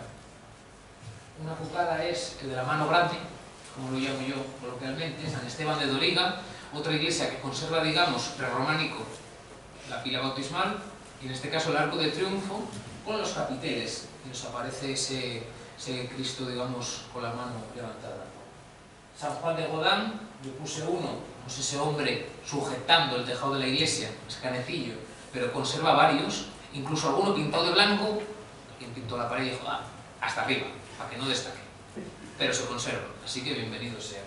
Y otro punto muy importante de Salas es San Vicente de Aciana. ¿Por qué me gusta mucho esta iglesia? Porque tiene una portada para lo que se suele llamar románico rural o popular fantástica. No se aprecia por el tamaño de la diapositiva, eso tenéis que perdonarme, pero tiene una decoración esculpida en la piedra muy buena y conserva ese ábside románico que, a falta del daño barroco de la espadaña del 18, el párroco que hubo de turno en el 19, 1800 y pico, decidió ponerle un campanario de hormigón y fierro encima del ábside. Entonces se está cargando el ábside románico. Y veis que soy muy combativo con esas cosas, pero bueno, intento que la gente vea hasta dónde podemos llegar. Pero en este caso tiene un ábside muy bueno. Y luego también algo muy importante, no estaba ahí. El ábside no, la iglesia entera. Se traslada piedra a piedra. La gente te cuenta que por unas pestes. Pero tiene que haber alguna explicación más. Es decir, si esto es el valle de Salas, ahora está en otro valle totalmente diferente. No es que se moviera unos metros. Salas tendría, digamos, 3 parroquias. Se cuenta, que todavía hay gente mayor que te lo cuenta, del Nonaya a la derecha para San Martín, la prerrománica. Del Nonaya para el medio, lo que hubiese antes de la colegiata de Salas en el centro. Y del Arco del Castillo para arriba, a San Vicente. Entonces hay un dicho en la zona, ahora está en Aciana, que dice algo así, y seguramente me equivoque, los de Casandresín que no ganaron y los de Polos que perdieron queda la iglesia para el Campiello, que es el barrio en el que se emplaza actualmente. Se trasladó, eso lo que os digo, piedra a piedra. A ver, no hay mucha distancia, 2-3 kilómetros de Salas a Aciana, más o menos. Alguna intención tenía, o sacralizar el propio valle de Aciana, pero hasta ahí nos llevó la gente. Y luego, simplemente para acabar, que creo que os estoy aburriendo, y llevo dando mucho la lata, no solo el poblamiento va a articular este territorio, sino que tenemos una serie de agentes, internos y externos, que van a moldearlo. Igual que nos pasa en el caso nuestro de Salas, en otros concejos vais a tener también sus propias dinámicas locales. Por un lado, los dominios monásticos. El ojito derecho del Neno, Cornellana. Cornellana va a marcar mucho la vida de la zona. Los campos sin señor son campos sin historia, pues en este caso el señor era el monasterio de Cornellana, con el abad a su cabeza. Entonces va a articular todo ese espacio. Y visualmente, a día de hoy, sigue siendo esa huella en el paisaje. Tenemos aquí, como no, la puerta de la Osa, porque no os lo mencioné antes, pero es otra de esas partes milenarias que se conservan en el monasterio. Tenemos que explicar, el ser humano necesita explicaciones para todo. Entonces Cornellana tiene una explicación. Yo siempre hablo de la de mi vuelo y la oficial. Obviamente a mí me gusta más la de casa. En este caso se habla de que un niño está siendo atendido por el aya, por la criada, en la pumarada, y de repente la criada deja al neno sentado en el suelo para marchar a cortejar. Hicieron ojitos y valía presa. ¿Qué pasa? Cuando se fue a dar cuenta, una osa o un oso rapta al neno y ve que cruza el nado el narcea. Entonces hay otro criado que es el único que se atreve a cruzar el narcea nado y en medio de un claro, en un bosque, descubre a la osa amamantando al niño. Para, digamos, conmemorar ese hecho, se construye Cornellana y por eso el emblema es la osa, tanto abajo como arriba, digamos, abrazando al niño. Roma, Rómulo y Remo con la loba capitolina amamantando a los gemelos. Tienes que explicarlo de alguna forma. Puedes hablar del alma, del alma impura devorando el mal, devorando al alma impura, o puedes hablar de ese niño que lo raptó la osa. La explicación oficial durante muchos siglos es que la infanta Cristina, esta antigua, pasa su infancia en Cornellana o nace ahí, y es la que sufre esa, digamos, agresión, digamos, animal.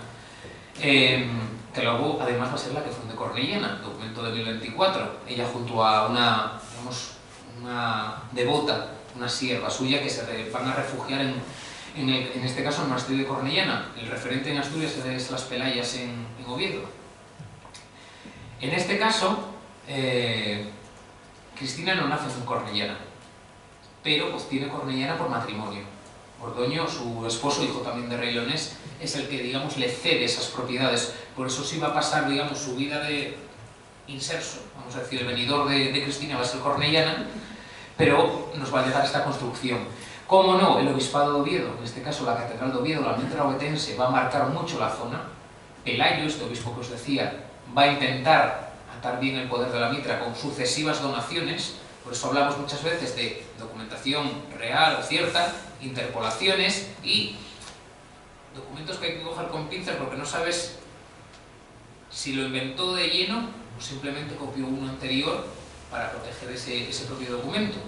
En este caso vemos como constantemente la documentación, tanto gente particular, esa salvación de las almas que va a ser muy típico en la época medieval, como en este caso los grandes protagonistas, los comes palatinos, van a donar a Oviedo continuamente, y Oviedo obviamente lo va a mostrar, que tenemos propiedades, porque tienes que hacer prevalecer el poder de esa mitra. Y, como no, la autoridad regia. Hablamos, os he dado mucho la vara con ello, de esas sucesivas donaciones que se hacen tanto de la monarquía como de ese territorio grisagra, y que Salas va a tener, digamos, ese enlace, digamos, directo con los sucesivos reyes, tanto del trono asturiano como, digamos, los posteriores. Cornellana va a triunfar o va a tener un poder inicial muy potente gracias al conde Suero Bermúdez y a la condesa Merquina por esa ligazón que va a tener muy estrecha tanto con Alfonso VII como con su madre, la reina Urraca. Creo que no me queda nada en el tintero, no sé cuánto llevo, siento mucho si me he excedido y simplemente daros las gracias, y para acabar quería poner otra de las fotos del concejo. He cambiado y esto es lo que pasa después de la concentración parcelaria. Estas dos veigas, estamos hablando de unas 42 hectáreas. A mí todavía me tocó ver 500 y pico fincas con sus nombres, que estoy ahora tirando por ello. Y esto es lo que os decía, que se seguía conservando 1000 años después de tener esa forma de posesión de la tierra, se seguía conservando. Tú eras arrendatario de... No había, en las fincas nadie tenía en propiedad una finca, era llevador. Y en este caso, ahora tenemos un puente moderno. El puente antiguo, las casas del puente estarían un poco más arriba. Y por aquí pasarían barcos. No penséis en la Pinta la Niña y la Santa María. Cornellana tenía puerto, Peñín, pero hablamos del puerto de San Antón en la villa de Cornellana. Y en este caso, digamos, sería un poco navegable, una barquina pequeña. Y va a ser otro de lo más importante del concejo. Daros cuenta que este tipo de paisaje, las veigas, fueron muy importantes para Asturias y deberíamos volver a ello, porque si no nos come el monte, como decían mis abuelos. Muchas gracias y perdonad excederme.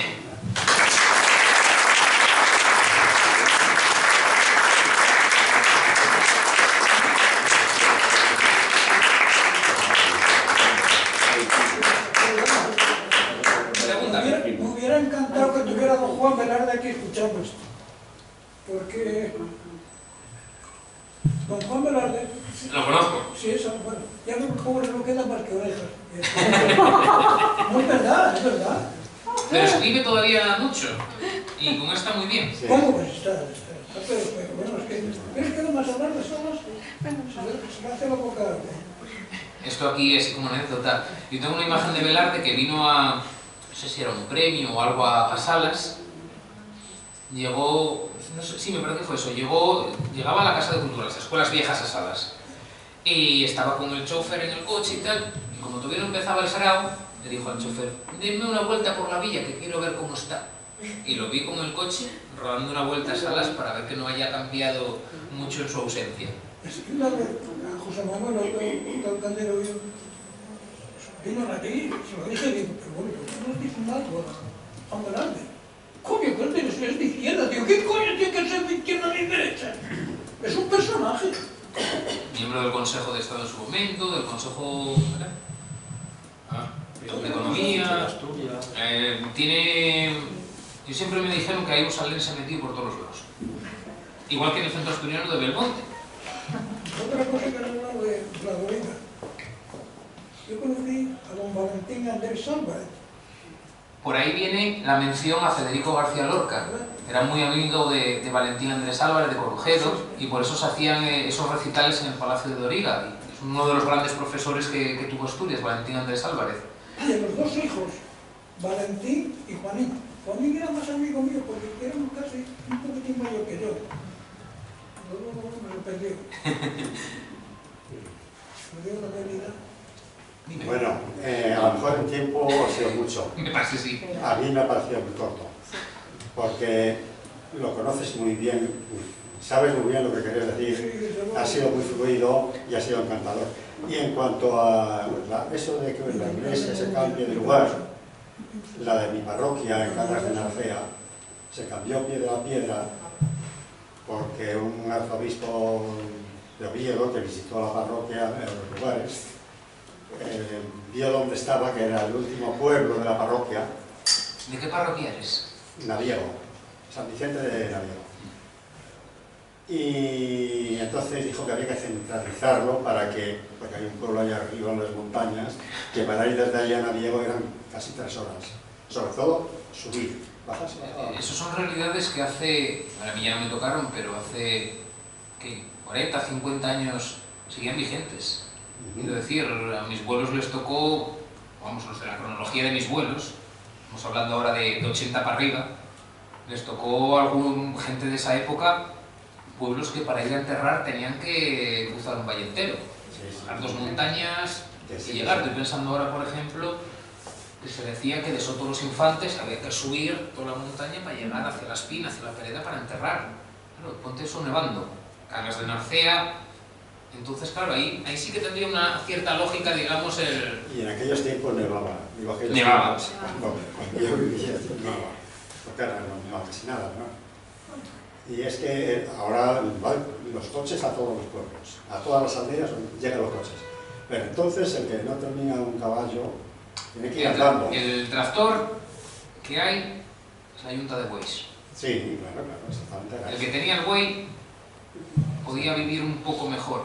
Había que ser muy creyentes para hacer ese esfuerzo de... que luego además eran unos borricos, porque el domingo de Ramos, desde allí arriba, bajaban a la iglesia con cargas de laurel. No era un ramo, eran cargas. No sé qué hacían con todo aquello, ¿no? ¿Y si no bajabas? Entonces, amigo, eso estaba muy penado por el Creencia, cura de la parroquia. devoción, Sí. obligación. Obligación, muchas veces es obligación. Muy bien. Faustino, por favor. Sí, hombre, pues ha sido una enorme satisfacción oír a David. Yo soy del Lania, o sea, yo nací en Lania, no es que mi abuela fuera del Lania o mi madre fuera del Lania, es que yo nací en una habitación dando al pozo Saltero. O sea, quiero deciros que conozco y viví, además, no murió mi madre, y viví en Lanio hasta que la vida pues, me trajo a estudiar a Madrid. Pero yo hasta los 7 años viví la vida de aldea y la vida de aquellos años. No sé si me explico.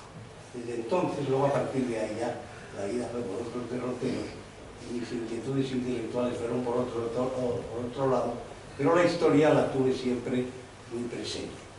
Siempre que tuve ocasión, estando en archivos, y estando archivos públicos y privados, etc., cada vez que había una referencia a Salas, allá iba a ver, a enterar. No tenía formación, no conocía el método histórico, tal, conocía el método científico por mi especialidad, claro está, pero bueno, a lo que queda, y te defiendes, ¿no? Claro, tengo en este momento una documentación que quiero tener un heredero y lo he encontrado aquí, porque es algo deslavado y deslavazado, que ya a mí la vida no me va a dar tiempo para poder poner eso en orden. Por ejemplo, te digo datos muy concretos, aparte de lo de referencia a Lagar, a mi casa, que todo el mundo cree que el nombre de esa casa deriva de que allí había un lagar de sidra. Y sí, había un lagar de sidra, hubo, yo conocí la base de aquel lagar cuando era niño, pero el nombre no es ese. El origen de ese nombre es del ajo, viene del Acus Lati, como Cueva Yagar, no sé si me explico.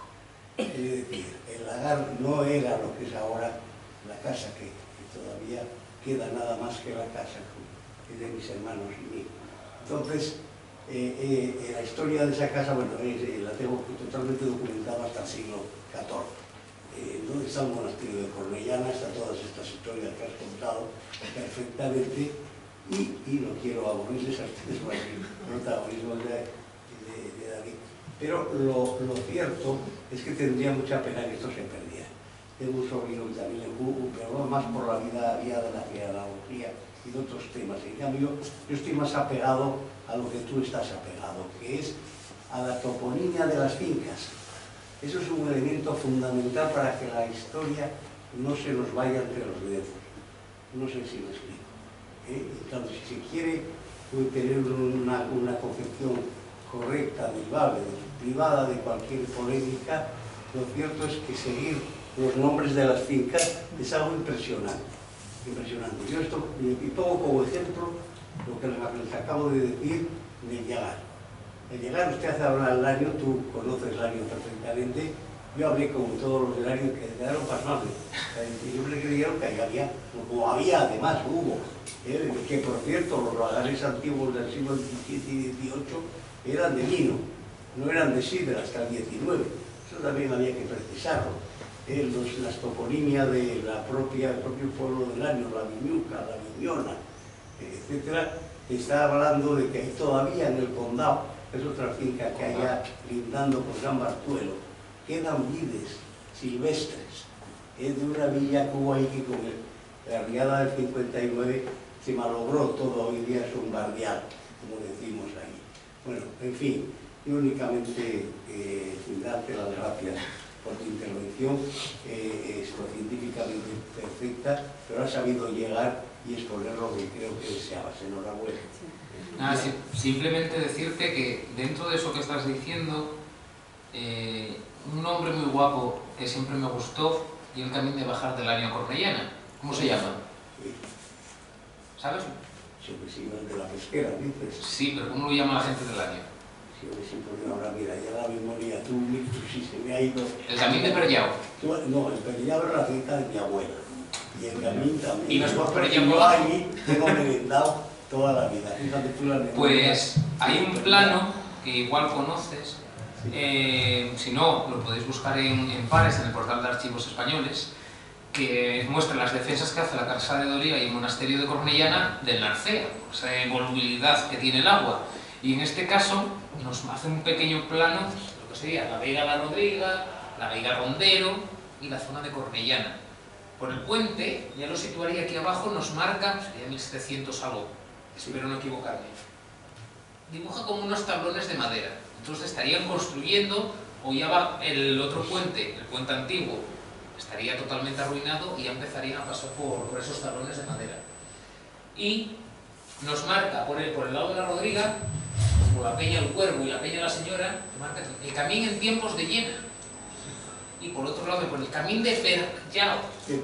Y la gente sigue llamándolo. Sí, no te iba a decir. Porque tú el río conocerías lo en tres, en esta zona. Conocí te digo más.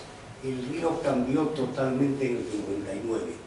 y luego quedó un poco estabilizado desde que hicieron el Salto de Miranda y el Salto de la Barca. El río no tiene nada que ver con el que yo viví de niño, porque ha modificado. Pero quería decirte que en Santiago de la Barca hubo un puente. Tengo la documentación de cuándo se hizo y el pleito que hubo entre la Casa de Longoria del Año y la parroquia de Santiago de la Barca, por la barca, porque el señor de la Casa de la Cuesta, que hoy día la Cuesta no está en Cuesta, se incendió en el siglo XIX, en los años 20 y tal. Bueno, el caso es que la barca era para el servicio de la parroquia, que era Santiago. Entonces, claro, al querer llevar a Requejo el paso a la Gabela, luego se llamó, en mi época era donde pasaba la barca, cuando se moló el puente, lo cierto es que si uno se fija, debajo del espigón que hay debajo de la iglesia, que pasa la carretera por encima, ahí había un molino, y se llama el Pozo del Molino, se llamó siempre. Bueno, pero ahí hay una obra de fábrica de piedra, no sé lo que quedará, porque está hecho barrial y no me atrevo a bajar. Pero ahí estaba el arranque del puente, que pagó a medias el monasterio de Cornellana. Tengo el documento que te lo pasaré. El documento entre el ayuntamiento de Salas, el monasterio y los vecinos del Año y de Santiago. Quiero decir, y eso funcionó durante 40 años, porque el de Cornellana se lo había llevado Río. Y el camino, hay una cosa curiosa, en fin, yo no quiero, estoy aburriendo, pero en fin, miren ustedes, hay un camino que va de Rubial, que viene de Cabuñana, y que va de San Juan de Villapañada, pasa por el Fresno, va a Rubial, y de Rubial baja a Santiago de la Barca. Ese era el camino, de los caminos hubo muchos, es uno de ellos. Y al llegar a Santiago de la Barca, hay un dato muy curioso que llama la atención, y es que el camino que viene de Rubial a la iglesia de Santiago de la Barca, hay un puente sobre un regato que solo lleva agua en verano, que tiene 3 ojos. Entonces la explicación que tiene es que por ahí pasaba el camino, digamos, suplente del camino real que iba por el puente de Cornellana, y eso se hizo cuando Río, uno de esos momentos en que se llevó. Fijaros en ese puente de 3 ojos, que está justo encima de la casa que antes era de Mauriño. Allí se ve ese puente todavía, 3 ojos, que dices tú, pero bueno, para dar servicio, en la época, mejores épocas, Rubial no tenía más de 30 vecinos. No sé si me explico. Perdone. Pero bueno, mi enhorabuena. Pues muchas gracias, Faustino y David. Enhorabuena de nuevo, muy sinceramente, porque ha sido una conferencia magistral que además nos sorprende más todavía por los estudios que hay detrás, las investigaciones y por la juventud. De manera que, ¿qué estás haciendo, doctorado? Perdón. Ahora me centro más en salas. Bueno, no, pero tienes materia suficiente para desarrollar una tesis y en breve tener una cátedra de universidad. De manera que enhorabuena, ya te tenemos fichado y contaremos contigo, contamos contigo. Muchas gracias a todos y muchas gracias también a la teniente de alcalde, concejala de Cultura Ana Pérez, a la concejala del Movimiento Asociativo Monse y a todos vosotros por haber acompañado en esta conferencia. Muchas gracias.